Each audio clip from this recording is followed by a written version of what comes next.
কুর্মী, মহাছড়া গ্রাম পঞ্চায়েতের আমি প্রধান। আমাদের রাত্রে গত রাতে সোনারায় এলাকার কোন এলাকায়? চন্দ্রদ্বীপ তেলি, সোনারায়। আচ্ছা, সোনারায় এলাকার চন্দ্রদ্বীপ তেলি এবং সীতারাম কৈরি দুজনের বাড়িতে রাত্রে চুরি হয়েছে প্রায় 2:30 2:30টার ভিতরে। চন্দ্রদ্বীপ তেলির বাড়ি থেকে 2টা হালের বলদ নিছে আর সীতারাম কৈরির বাড়ি থেকে একটা ঢেকি বাচ্চা। যেটা জানার পর 2:30টার সময় আল্লাহ পার করছে। এরপরে আমরা গ্রামবাসী এলাকা সবাই উঠতে সজাগ, সবাই খোঁজাখুঁজি করার পর কোনো সোর্স আমরা রাত্রে পাইছি না।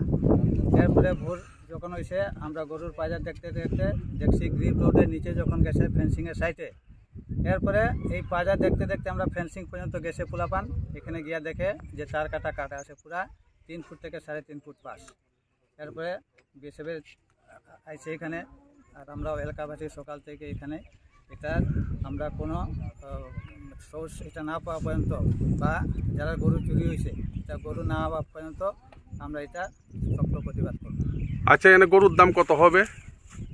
যে হালের গরু এটা 2টা আনুমানিক প্রায় 70 থেকে 80,000, আর যে ঢেকি বাচ্চা আছে এটা সম্ভবত 20,000 টাকা, মানে 1 লক্ষ টাকা দিয়ে গরু। আচ্ছা, এই বর্ডারে তো বর্ডার ফেন্সিং রয়েছে, রাত্রেবেলা ইমার্জেন্সি লাইট রয়েছে, বিএসএফ রয়েছে, তাহলে কিভাবে ঘটলো এই ঘটনাটা? এইটাই তো আমরা সবাই অবাক যে এখানে কি লাইট রয়েছে এবং বর্ডার ফেন্সিং রয়েছে? হ্যাঁ হ্যাঁ, এখানে ফেন্সিং আছে, এরপরে লাইট আছে, বিএসএফের ডিউটিও থাকে।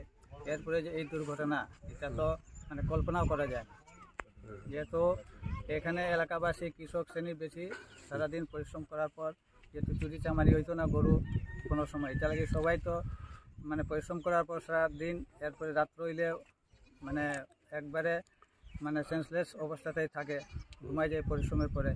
কিন্তু এইরকম যে দুর্ঘটনা হইব এটা তো কেউ ভাবতেও পারছে।